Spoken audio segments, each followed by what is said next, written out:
Welcome to the Saturday Cadence Podcast.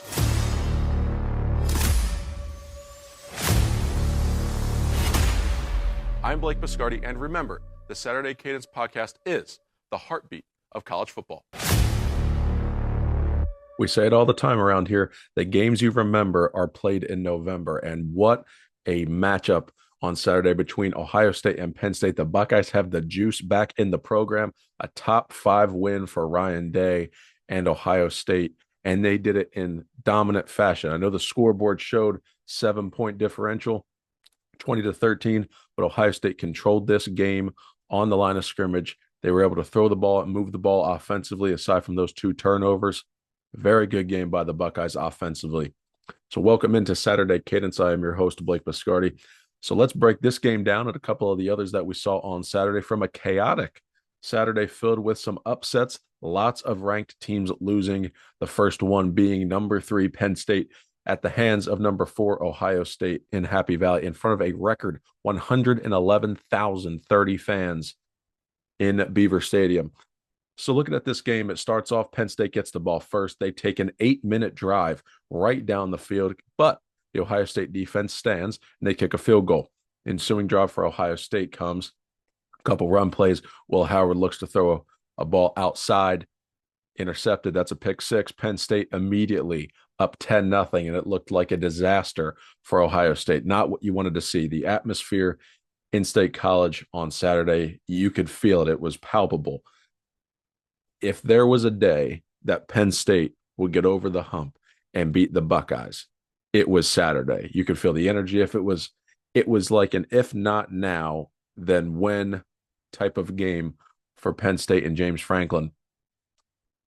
And then after that, it was 10-0. You could not have scripted a better start for Penn State or a worse start for Ohio State. And it was 10-0 immediately. But then the resilience of the Buckeyes, how do they respond? They go right down the field and score a touchdown on the next drive. So now it's 10-7. And that is how this game started. Ohio State would follow it up with another touchdown in the second quarter there to take a 14-10 lead. And then this is where things kind of got interesting. Ohio State had the ball driving down the field, and Will Howard runs and is at the 2-yard line, gets the ball popped out, fumbles it over the pylon. It was originally called a touchdown, overturned by replay. We'll get to the officiating in this game in just a few minutes. But Penn State got the ball back. Ohio State driving right down the field, a chance to go up by 11. And at that point, not that it was going to be out of reach, but it was going to feel like that would have been a big score. It would have been a big nail in Penn State had that ball gone out of bounds before the goal line. Penn State gets the ball back, though, and they start driving down the field now. Not able to do much offensively, only the field goal. Remember, that touchdown Penn State scored was a pick 6. So it was by the defense. So the Ohio State defense played its best game of the season, and they got off the field when it mattered most, and that's where I was getting to here. That interception by Davis and Igbinosun after the pass interference and giving up that big reception to get Penn State inside the 5, that interception by Davis and Igbinosun is the play of the game in the first half. And it shifts the momentum completely back to Ohio State because it was starting to get back in the hands of the Nittany Lions. We saw a lot of Drew Aller in this game early. He was running the ball with his legs scrambling, something we thought we'd see from Bo Pribula, but that was not the case. Drew Aller was effective that way on the ground. Finished the day, though, with only 31 yards because of a couple sacks. But then we get into the second half, and now Ohio State's up 14-10. Both of these teams are dominant in the third quarter. They were even, just 3 points apiece. What was going to happen in this fourth quarter? This was where, if you're Ohio State, you're like, we need to close out this game. Can we do it? Multiple opportunities to put Penn State away. Those 2 turnovers were costly. 7 points come off the board for Ohio State because of Will Howard, and then 7 points add on to the board for Penn State because of the pick 6. So 14 points there off of those turnovers from Ohio State. And this is where they could have put the game away.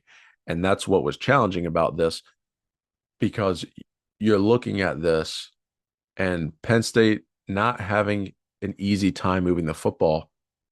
But now they get late in the fourth quarter inside the goal line. Tyler Warren was a non-factor in the first half. Caleb Downs trailed him, and he did a phenomenal job covering him. I thought Caleb Downs was the MVP of the defense for Ohio State overall. Impact play, Davis and Igbinosun.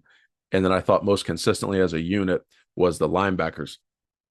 But Tyler Warren gets Penn State inside the 5. And this, from this point forward, as an Ohio State fan, they were all sitting there like, this is it.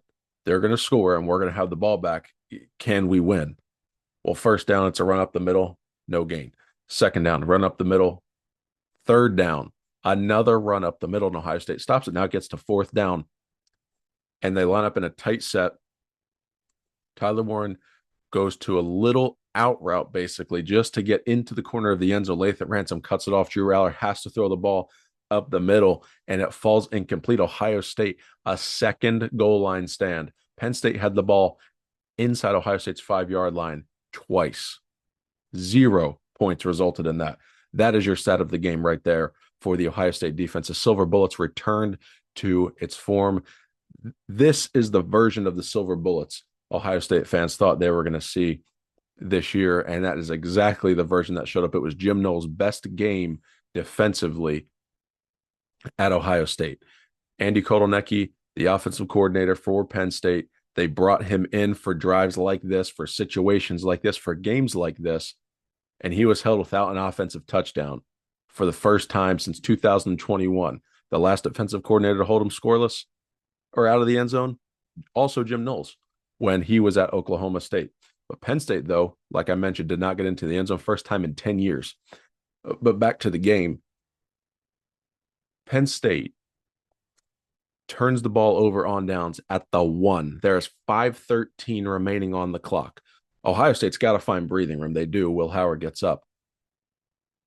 11 plays later, Will Howard has a quarterback run on 3rd down and 3, slides for a first down, and wins the game. Think about that.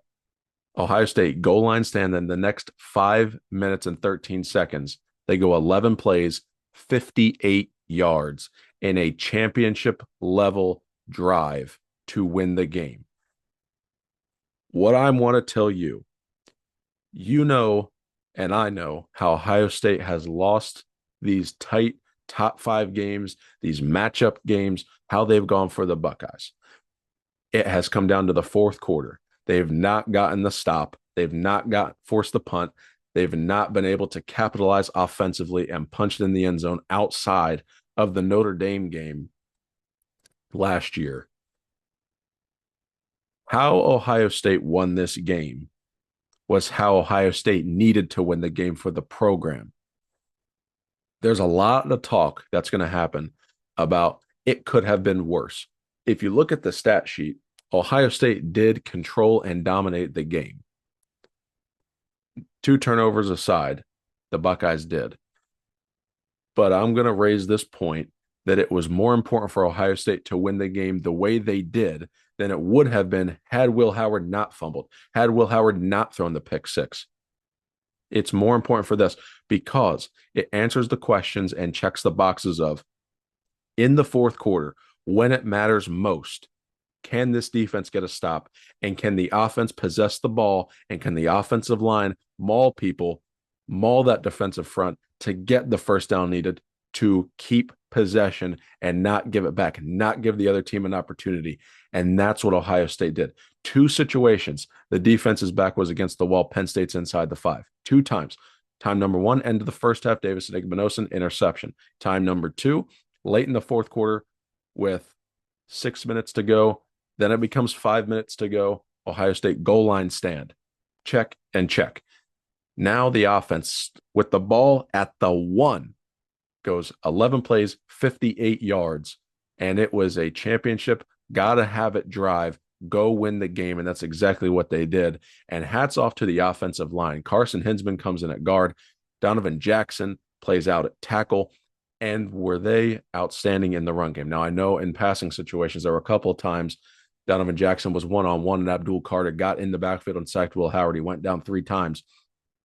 But they helped out Will Howard, the quarterback, keeping him with a clean pocket for the most part. And they did give Donovan Jackson some help with an extra tight end blocking. I also thought Travion Henderson and Quinshot Junkins did an outstanding job in the passing game in terms of blocking for Will Howard, and then also in the run game blocking for Will Howard.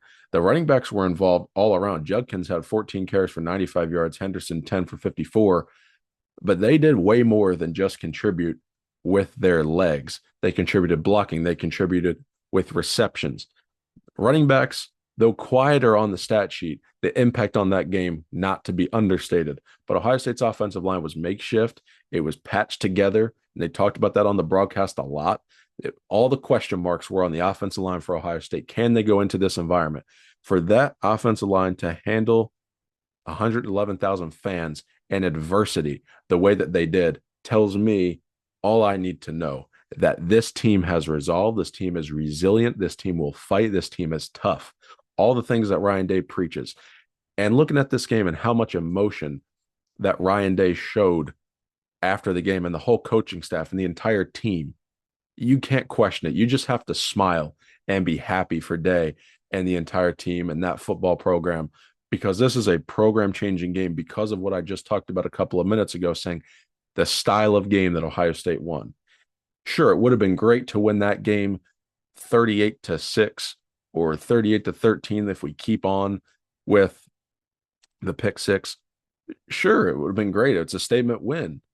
But I actually think it's more impactful for the program to win the game this way than it would have been to actually blow out Penn State, because you had real live game situations that had been question marks and unchecked boxes for a couple of years, and they got answered. The team rose to the occasion, and they reverted to the level of their preparation, which we saw they were the more prepared team for this game. And just to back up, because I didn't mention it yet, and all the fun with the defense and everything, Chip Kelly's game plan and Ryan Day, it was masterful. The offense moved the ball at will in this game. They did not, if I'm not mistaken, Ohio State did not go 3 and out in this matchup. Will Howard just had a pick and then a fumble. That was really when Ohio State got stopped. They did punt, but it was just a phenomenal offensive performance. Lots of misdirection, good in the throw game concepts. I really liked the one play when Brandon Inniss scored a touchdown. It was a bunch set. It looked like it was a run situation. All the backup wide receivers come in. And what happens? Brandon Inniss right over the middle. Will Howard hits him, and he starts running free to the end zone. Buckeyes scored their second touchdown in the second quarter. So just a phenomenal game plan from Chip Kelly. We talked about it last week, that you can scheme things in the run game with offensive lines that are either average, below, or just slightly above average. You can scheme things in the run game when you have an injury like that. And you saw that's exactly what Chip Kelly did. It's what he's known for doing, is running the football creatively. He doesn't always need an elite offensive line to do it. But Ohio State's offensive line was extremely impactful and controlled the line of scrimmage all day on the ground. That's exactly what you want to see from an Ohio State team. So you really have to tip your cap to the Buckeyes. It was a humongous win for Ohio State in that program. Will Howard showed grit, and it's something you love to see. This is for Ohio State. I know there was a time change last night with you lose an hour of daylight later, but I'm just going to tell you right now, the sun has still not set in Columbus after a performance like that. Closing the game on a 20-3 run tells you what you need to know there from Ohio State. This version of Ohio State is the championship version that we expected to see at the beginning of the year. This version of Ohio State, this is why the guys came back, to win games like this, to perform like this. And like Ryan Day said, you cannot expect to just walk into a season and automatically achieve your goals. You have to overcome adversity. And that is exactly what this team did. Was they overcame the adversity of losing by 1 point to Oregon on a funky last drive with interesting calls, lose Josh Simmons, lose Will Kazmarek, struggle against Nebraska, all that adversity. Everybody heard it. They were backed into a corner, and they rose to the occasion. They answered the bell. Great win for Ohio State. I've got them up to number 2 in my rankings now behind Oregon. I think Oregon, Ohio State are the two best teams in the country. And the last stat that I want to read you before we move off of this game, Penn State's wide receivers and tight ends did not have a catch until that final drive of the first half. Tyler Warren had 4 catches. Harrison Wallace had 2 catches. Julian Fleming had 1 catch. That is 7 catches for your wide receivers and tight ends. Can't happen in a big game like that. So Nicholas Singleton had 6 catches for 54 yards. He is Penn State's running back. He led the team in receptions. Tyler Warren, the tight end, although one of the best players in the country, his 3 carries for 47 yards. I know he had the one big 33-yard run, so it's a chunk play. But you have a tight end leading your team in rushing, and then you have a running back leading your team in receiving. And to make matters even worse for Penn State, your second leading rusher was your quarterback, Drew Aller, and your second leading receiver was a tight end, Tyler Warren. Not that you don't expect Tyler Warren to be among the top receivers for Penn State, but your A and B rushers are a tight end and a quarterback, and your A and B receivers are a running back and a tight end. What is the problem for the Penn State program? It's the wide receivers. It's the perimeter talent outside. Now I'm going to transition now into talking about Penn State a little bit. That is your talent gap right there. Now, I know, okay, maybe Ohio State is a better quarterback. They're going to have a better running backs, whatever you want to get into. But the biggest glaring difference for Penn State in these games is the perimeter talent. The defenses have been good. They've been close games. They've been one-possession games. You got to be able to recruit the wide receiver position a little bit better. And James Franklin is a former wide receiver coach, so it is his position. So it's very interesting how that is their weakest position offensively when that is his position as a coach. And 2, I know we were talking about where's more pressure. Is it on Ryan Day? Is it on James Franklin? It was unquestionably Ryan Day. I mean, there was a zero debate that it was on Ryan Day. Buckeye Nation wanted him fired after Nebraska. You got to hold your horses on that. There's no way that Ryan Day should be fired. And I'm going to say the same thing about James Franklin. Now, he falls to 1-10 against Ohio State, 1-14 against top 5 teams. You really need to take this in context as a Penn State fan. And this is not going to come from a place of arrogance. James Franklin is the perfect coach for Penn State. The problem with Penn State is that Penn State thinks that they should have the expectations of Ohio State, or they should have the expectations of Michigan. They shouldn't. Now, can they beat those teams? Yes. But someone tell me what's wrong with going 11-1 in the regular season. Now, I know you want to win all your games, but the expectations in State College are not to win all your games. It's just not. It's never been. Now, Penn State is a storied program. It is one of the blue bloods of the sport, but it is not one place where you have to win all of your games mandated. They have great fans. It is the second largest stadium in college football. But James Franklin is the perfect coach. 11-1 with a 12-team playoff. So you're going to go to the playoff and get to host a playoff game. And you're going to sit here and complain and say, I want my head coach fired. For what reason? You're 11-1 in the college football playoff, likely going to host a playoff game. Tell me what's wrong with that. What could you ask for beyond that? You might get a second shot at Ohio State. You might get to play Oregon. You might get to host an SEC team. Alabama could very well come up to Happy Valley for a whiteout in December when it's 25 degrees and it could snow. And you're telling me that you want your head coach who's gotten you this far, who's built this program, to be fired? No, I can't entertain that argument. I think James Franklin is the perfect coach for Penn State. He's a good coach. He just lacks in that area. He's not going to get over Ohio State or Michigan. It's a problem that he has. But if your floor pretty much is 10-2, 9-3 worst, I think that's pretty good, especially in this expanded era. 11-1 for Penn State. You just don't stumble the rest of the way. You're in the playoff hosting a playoff game. I'll tell you that right now. I know you're going to see some talking heads out there say, well, who have they beaten? And you know what? They're right. Who have they beaten? But at the same time, you can tell that that is one of the 12 best teams in the country. And I think, especially after the results of Saturday, with the other top 11 teams losing, Penn State's just sitting back there. There's not a lot of teams behind Penn State in the polls that are going to be able to jump them to take away a home playoff game from the Nittany Lions. It's just not going to happen. But anyway, we can move on here. I think one of the other big matchups of the day, Duke was in a street fight with Miami. They were trying to pull the upset, but Miami just pulled away. Cam Ward continues his Heisman campaign. So Miami survives. They are undefeated. They are now ranked 4th in the AP poll, but we are going to have the college football playoff rankings coming out soon. They will be out on Tuesday, so that is tomorrow. Not like anything else is going on with the election. I mean, I don't know, again, who planned that calendar, but 7 o'clock, those rankings Eastern time on ESPN. Georgia also in a tough game with Florida, rivalry game back and forth. DJ Lagway goes out with a hamstring injury. You just really hate to see that, so our prayers are with him.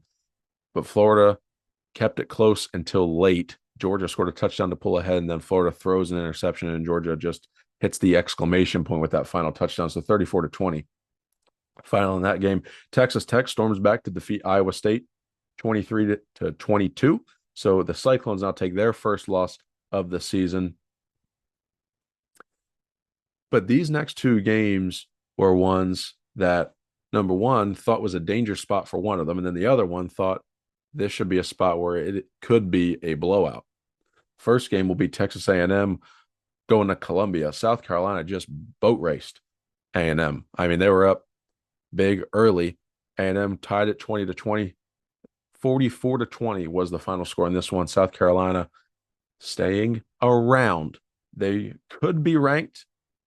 They could have beaten LSU earlier in the season, but now South Carolina is sitting there at 5-3. Massive, massive win for Shane Beamer and the Gamecocks.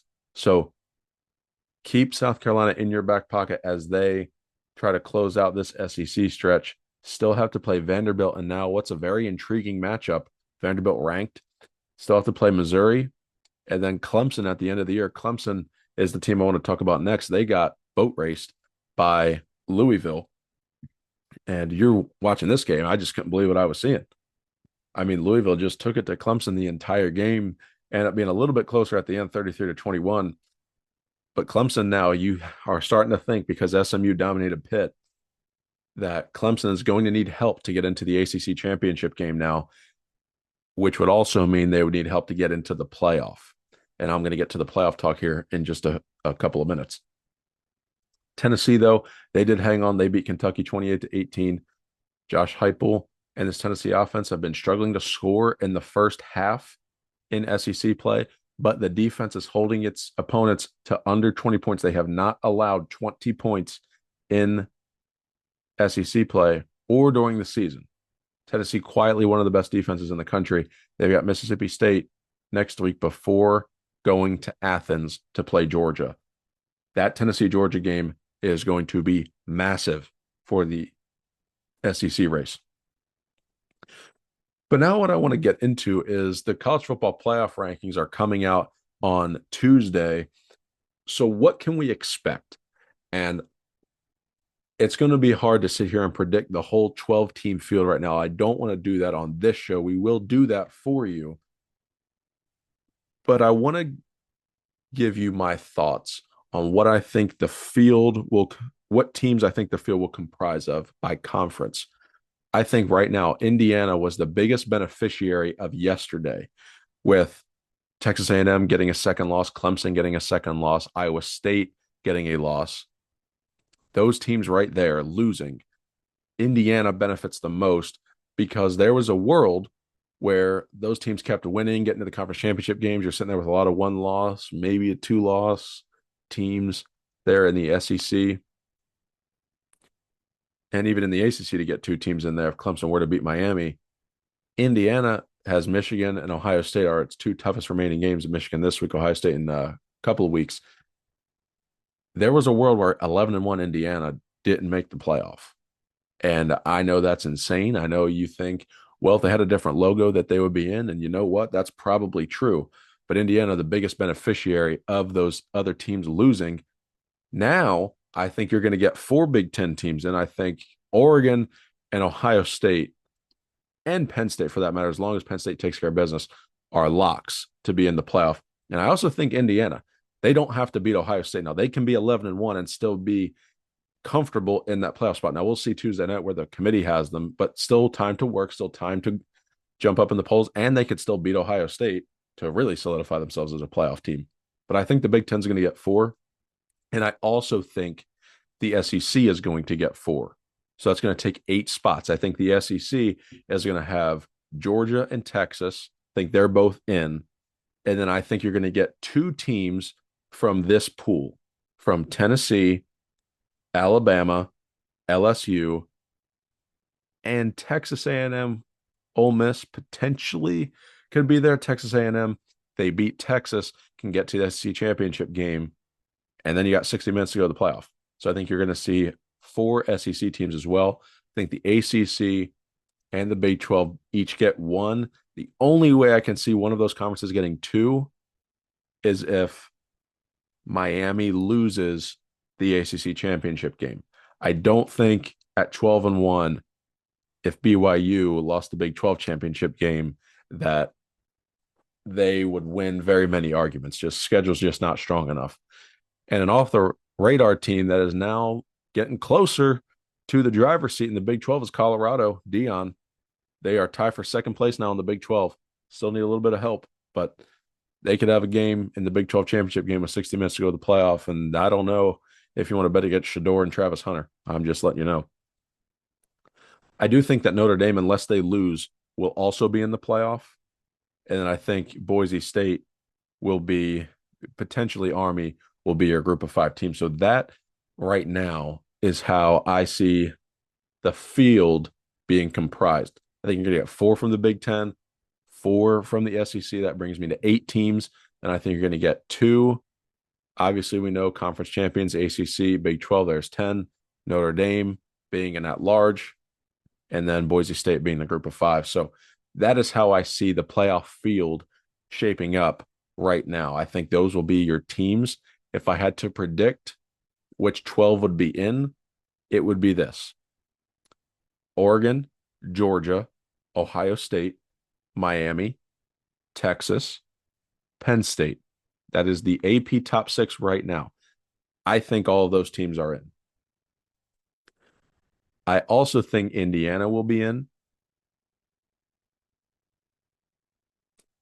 I think Tennessee will be in. Notre Dame's going to get in. Give me Alabama to be in. I'm doing this right off the cuff for you guys. Give me Alabama to get in. And then I will take Boise State to be the G5 team. And yeah, I am confident Notre Dame will be in the playoff. I think Notre Dame will be in the playoff. So they will be in. So that is, yeah, BYU will win the Big 12. That's how I see the 12-team format going out right now. That's how I see it. I think those will be your teams, and I think that is going to be extremely fun. I do think that Texas A&M beats Texas, but I don't think A&M wins the SEC. Therefore, I don't think they get in because they would then have 3 losses, and I do not think a 3-loss team is making the college football playoff this year. So that's just going to be an unfortunate thing for A&M, though I would expect under that scenario for Texas A&M to be in arguments and have one. I think they will have an argument with 3 losses if they notch that win over Texas.